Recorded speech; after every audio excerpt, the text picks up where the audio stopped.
तरफ जहां राहुल गांधी की कैपेबिलिटी को लेकर सवाल उठ रहे हैं, कांग्रेस के लगातार डिक्लाइनमेंट को लेकर सवाल उठ रहे हैं, पूर्व कांग्रेस नेता संजय निरुपम जी हमारे साथ जुड़ रहे हैं। बहुत बहुत स्वागत संजय जी आपका इंडिया टीवी पर। एक तरफ प्रधानमंत्री नरेंद्र मोदी हैं जो लगातार रैली पर रैली कर रहे हैं, पार्टी का ग्राफ और ऊपर ले जाने की कोशिश कर रहे हैं, जबकि बहुमत उनके पास ऑलरेडी है, लेकिन वो एक और उससे बड़ा टारगेट रख रहे हैं। और दूसरी तरफ राहुल गांधी है, कांग्रेस पार्टी है। प्रशांत किशोर भी अब सवाल उठा रहे हैं कि राहुल गांधी को अब रिटायरमेंट ले लेना चाहिए। आपने तो इतना लंबे समय तक कांग्रेस पार्टी के साथ काम किया है, आपकी अपनी धारणा क्या है, आपके अपने एक्सपीरियंसेस क्या हैं?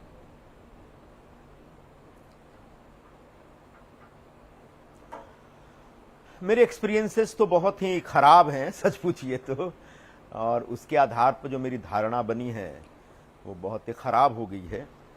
मुझे लगा था कि राहुल गांधी जी के नेतृत्व में कांग्रेस पार्टी सुधर जाएगी, संवर जाएगी, लेकिन जिस तरीके से कांग्रेस पार्टी के कामकाज को हैंडल किया जा रहा है वो निश्चित तौर पर कांग्रेस पार्टी में सुधार की कोई गुंजाइश अब नहीं है। राहुल जी ने जिस तरीके से 2019 में अध्यक्ष पद से इस्तीफा दिया और उसके बाद 2-2.5 वर्षों तक पार्टी का कोई अध्यक्ष नहीं है, उसके बाद जिसको अध्यक्ष बनाते हैं वो भी मतलब कोई बहुत ही सक्षम अनुभव हो सकता है, उम्र हो सकती है, लेकिन आज के बदले दौर के हिसाब से समझने और कामकाज को करने की जो क्षमता होती है वो क्षमता शायद उनमें नहीं थी।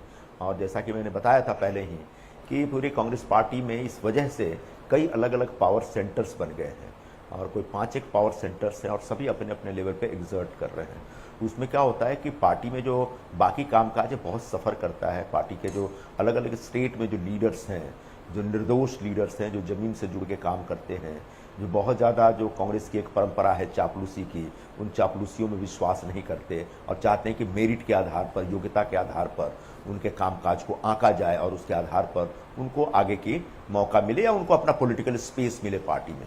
तो अब ये सब कुछ नहीं हो रहा है। जो वहाँ दिल्ली में AICC में परिक्रमा करता रहता है और चापलूसी करता रहता है वही है, और अलग अलग नेताओं के पास जो लोग इस समय तैयार हुए हैं उनके पास बहुत ज़्यादा अनुभव भी नहीं है, उनके पास कोई पॉलिटिकल समझ भी नहीं है और वो अचानक वहाँ हाई कमांड बन गए हैं। उसकी वजह से हमारे जैसे बहुत सारे लोग हैं जो बहुत कसमसा रहे थे और आखिरकार उन्होंने देखा कि अब निकलने का टाइम आ गया है, तो अपनी बातें रखते रखते रखते रखते थक हार करके फिर निकाल दिए गए। तो कांग्रेस पार्टी 2 चुनाव हार चुकी है। 2 चुनाव मैं खुद हार चुका हूँ कांग्रेस का उम्मीदवार बन करके, और मैंने तब भी ठीक है खुल के नहीं बोलता था, लेकिन मेरा मानना था कि मेरे कामकाज में कोई कमी नहीं है और अगर मैं चुनाव हार रहा हूँ तो इसलिए हार रहा हूँ कि लोग कांग्रेस से नफरत करने लगे हैं। लोग कांग्रेस को हराना चाहते हैं और कांग्रेस को हराना चाहते हैं, इसलिए हम लोग कांग्रेस का उम्मीदवार बन के भी चाहे कितनी भी मेहनत कर ले, कितने भी आप जमीन से जुड़े रहें, कितने भी लोगों का विश्वास आप तक हो, वो विश्वास जीत में कन्वर्ट नहीं हो पा रही थी। तो 2 बार हारने के बाद अब तीसरी बार 2024 में भी कांग्रेस पार्टी जीतेगी इसकी कोई गुंजाइश नहीं है, कोई गारंटी नहीं है।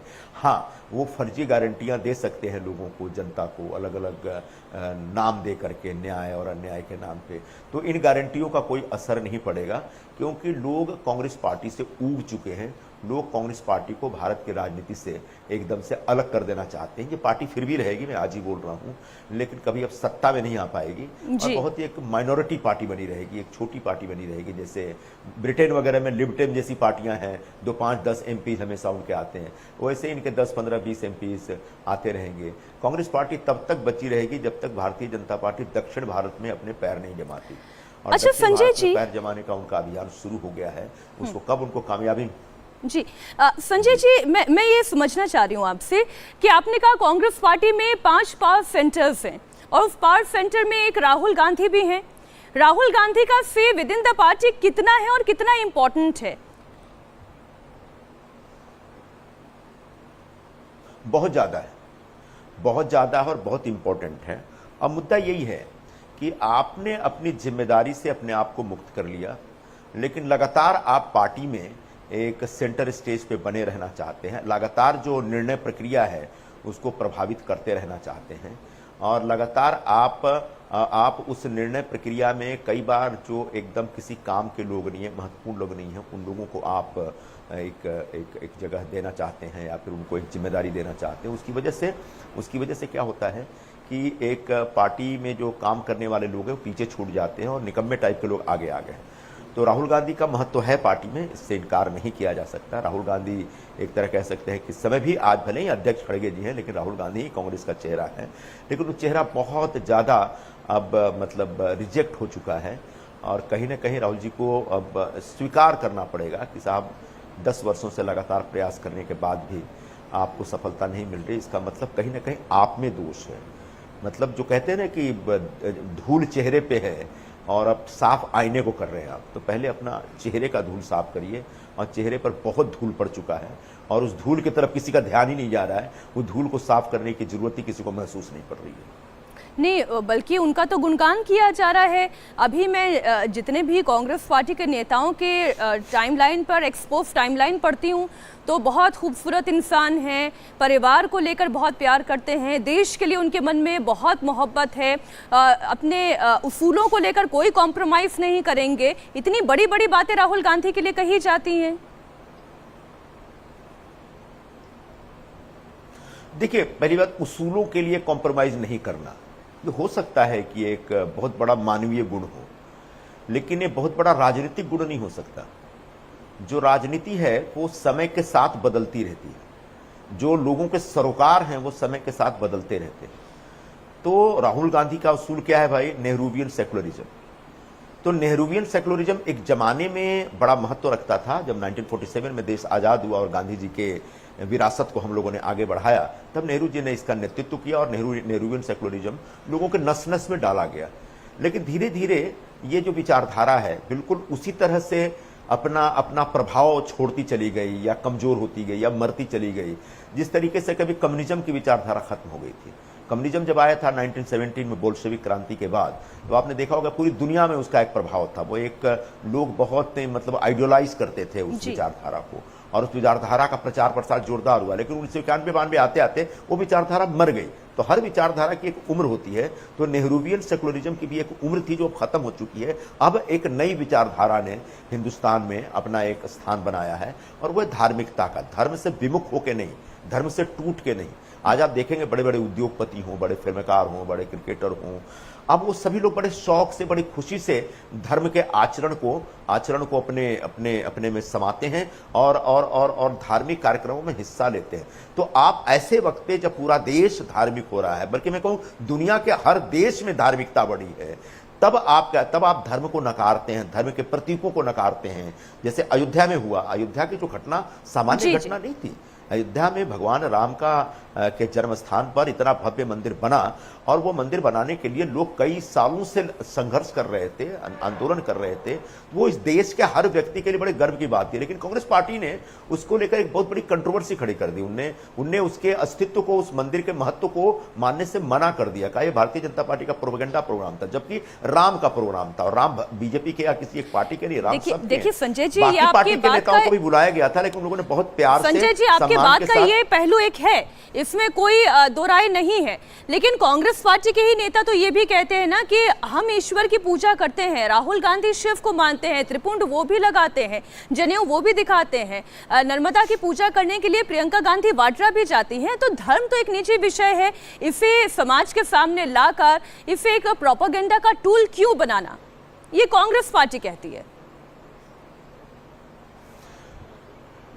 नहीं, धर्म एक निजी विषय है और धर्म बंद कमरे में ही होना चाहिए, धर्म बाहर नहीं आना चाहिए।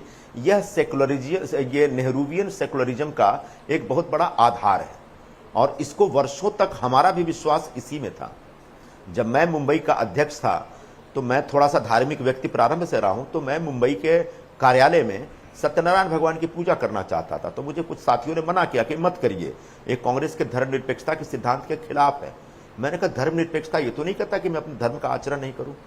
जब सोमनाथ मंदिर का जीर्णोद्धार हुआ था, तो जब उसका भूमि पूजन करना था, तब सरदार पटेल ने डॉक्टर राजेंद्र प्रसाद को कहा था कि आप आइए और भूमि पूजन में हिस्सा लीजिए। तब नेहरू जी ने उनको चिट्ठी लिखी कि आप एक सेकुलर देश के राष्ट्रपति हैं और आपको इस तरह के पूजा पाठ में, धार्मिक कार्यक्रम में नहीं जाना चाहिए। तो राजेंद्र बाबू ने तब जवाब दिया था कि मैं सेकुलर देश का राष्ट्रपति तो हूं, लेकिन मेरा एक अपना धर्म भी है और कोई गुरेज नहीं है, कोई हर्ज नहीं है अगर मैं धार्मिक कार्यक्रम में हिस्सा लेता। और वो गए आखिरकार। उसके बाद जीर्णोद्धार कार्यक्रम जब संपन्न हुआ तो भी गए थे वो। और उसके बाद तो मैंने सुना कैबिनेट ने भी उसके लिए फंड एलोकेट किया था, पार्लियामेंट में इस पर बहुत बहस हुई थी। तो एक वर्षों से बहस होती आ रही है और नेहरूवियन सेकुलरिज्म जीतता रहा है।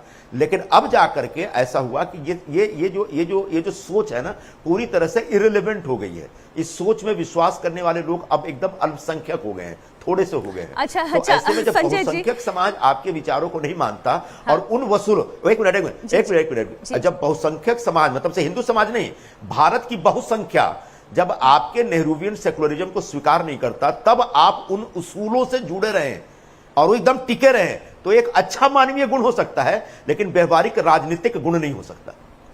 संजय जी, क्योंकि आपने अल्पसंख्यक और बहुसंख्यक की बात की, जब कांग्रेस पार्टी का मैनिफेस्टो भी आया तो बीजेपी ने आरोप लगाया कांग्रेस पार्टी को कि अभी भी आप वो मुस्लिम लीग वाली विचारधारा को क्यों आगे बढ़ा रहे हैं, क्यों आप अपने मैनिफेस्टो में अल्पसंख्यक केंद्रित कॉलम बना रहे हैं, इसकी क्या आवश्यकता है?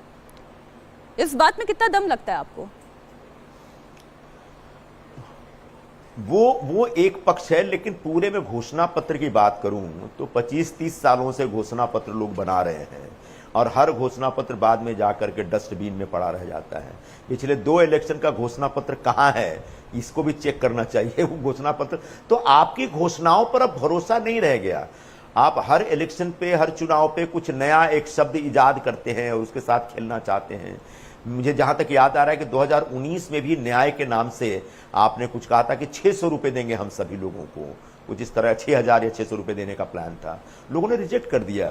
पता नहीं, शायद आपकी घोषणाओं में जो एक होना चाहिए, एक दम होना चाहिए, वो दम नहीं है, या फिर आपकी जो वो है क्रेडिबिलिटी है, वो इतनी खत्म हो चुकी है कि आपकी बातों में भरोसा नहीं है। तो अल्पसंख्यक और मुस्लिम लीग और ये सारी बातें तो हैं ही, ओवरऑल इन मैनिफेस्टोज का अब कोई अर्थ नहीं रह गया जो बातें कही जा रही। अच्छा, इस मैनिफेस्टो का अर्थ तब है जब लोग आपको वोट देंगे, आप सरकार में आएंगे। आप सरकार में आ नहीं रहे, अब बड़ी मुश्किल से 30-40 MP ला पाएंगे, तो उसके बाद आप बिना वजह आप अपनी स्टेशनरी बर्बाद कर रहे हैं। लेकिन संजय जी, आपने तो पहले से ही कह दिया 30-40 सीटें ला पाएंगे, स्टेशनरी बर्बाद कर रहे हैं। राहुल गांधी तो ये कह रहे हैं कि हम मेहनत कर रहे हैं और लोगों के मन में कांग्रेस पार्टी के प्रति और विश्वास जाग रहा है। आप खुद कह रहे हैं कि कांग्रेस पार्टी में अच्छा काम करने वाले लोग भी हैं, आपने भी लगातार काम किया, लेकिन वो एक्नॉलेजमेंट नहीं हो पा रहा है। वो एक्नॉलेजमेंट हो सकता है, राहुल गांधी भी तो मेहनत कर रहे हैं, वो भी तो शहर शहर घूम रहे हैं, पद यात्रा कर रहे हैं, न्याय यात्रा निकाल रहे हैं। अब जनता एक्नॉलेज नहीं कर रही है, तो इसमें राहुल गांधी का क्या कसूर है?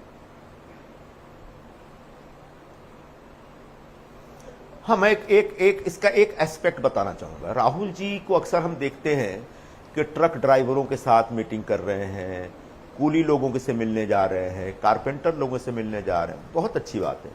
लेकिन जरा उनसे पूछिए कि पिछले 2 वर्षों में अलग अलग राज्यों के कितने नेताओं के साथ खुल करके उन्होंने बातें की है, मिली हैं और चर्चा की। उनके पास अपने पार्टी के नेताओं से मिलने, चर्चा करने का वक्त नहीं है।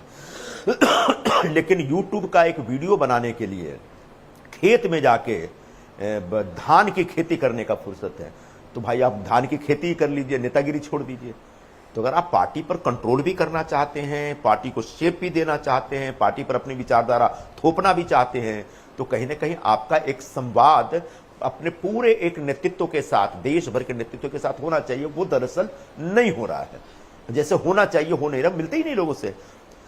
तो सॉरी, तो ये सारी बातें जो हैं, ये बहुत ये राजनीतिक प्रक्रिया नहीं है, ये एक बहुत खोखली किस्म की प्रतिक्रिया है। मैं नहीं कह रहा हूं कि कारपेंटर से मिलना पाप है, बिल्कुल मिलना चाहिए, कुली लोगों से बिल्कुल संवाद करना चाहिए, जो गरीब लोगों से संवाद होना चाहिए। लेकिन सिर्फ उनसे संवाद करने के बाद उसका फॉलोअप प्रोग्राम कौन करेगा? फॉलोअप प्रोग्राम करने के लिए आपको अलग अलग स्टेट के नेताओं के साथ मिलकर चर्चा करके और उसके बाद एक एक्शन प्लान बनना चाहिए। वो सब कुछ नहीं हो रहा है, सिर्फ एक सिर्फ एक दिखावा है, सिर्फ एक बताया जा रहा है कि हम इतना काम कर रहे हैं, सिर्फ बताया जा रहा है कि हम इतना काम कर रहे हैं। सच यह है कि वो काम नहीं हो रहा है, वो सिर्फ एक फोटो, मतलब जो ऑप्टिक है ना, ऑप्टिक बनाया जा रहा है। ऑप्टिक बनाने से राजनीति नहीं होती, ऑप्टिक बनाने से आप सरकार में नहीं आते, ऑप्टिक बनाने से आपको वोट नहीं मिलेगा, ऑप्टिक बनाने से एक दिन आप ट्विटर पे चमक जाएंगे, लेकिन अंततः लोगों तक जाकर के लोगों का वोट अपने तक लाने की जो प्रक्रिया है, वो प्रक्रिया मिसिंग है कांग्रेस पार्टी में इस समय, पिछले 10 वर्षों से तो मैं देख रहा हूं। अच्छा संजय जी, जो बात प्रशांत किशोर अभी कह रहे थे, आपकी भी नजर में आई होगी, अगर राहुल गांधी ये चुनाव भी हार जाते हैं, आप तो दे ही रहे हैं कांग्रेस पार्टी को 30-40 सीटें, अगर ये चुनाव भी कांग्रेस पार्टी हार जाती है, ऐसे में क्या राहुल गांधी के रिटायरमेंट ले लेने से या फिर एक ब्रेक ले लेने से क्या कांग्रेस पार्टी की स्थिति सुधर सकती है?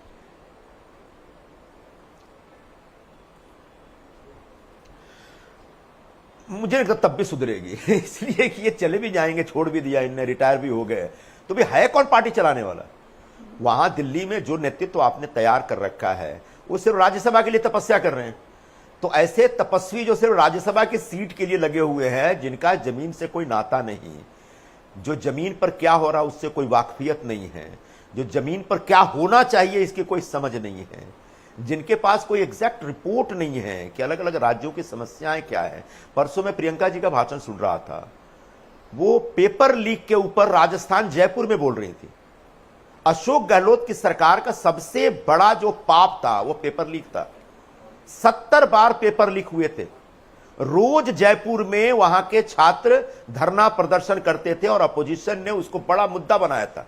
शायद उसी में सरकार चली गई और उसके बाद आप जयपुर में ही जाके पेपर लीक की बात कर रहे हैं। तो आप यूपी में ही पेपर लीक हुआ है, गुजरात में भी, वहां जाके बोलते हैं तो आप अपोजिशन की सरकार पर अटैक कर रहे हैं। लेकिन आप तो अपनी ही सरकार की जो गलतियां हैं उसको उजागर कर रहे हैं सरकार जाने के बाद भी।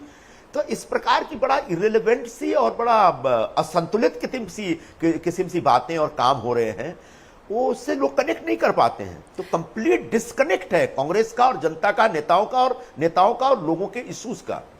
डिस्कनेक्ट और डिस्कनेक्ट का नतीजा, मैं लड़की हूं और लड़ सकती हूं, इतना बड़ा नारा दिया गया और उसके बाद क्या हुआ, 7 एमएलए से घट के 2 हो गए।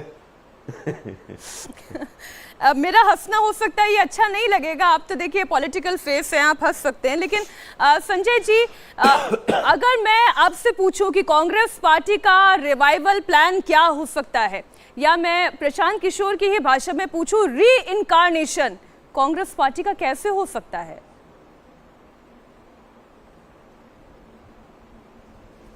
मैं अब इतना बड़ा विचारक तो नहीं हूं, लेकिन मुझे फिलहाल जो वर्तमान जो सेटअप है कांग्रेस पार्टी का, उसमें री इनकारनेशन या रिवाइवल का कोई चांस नहीं।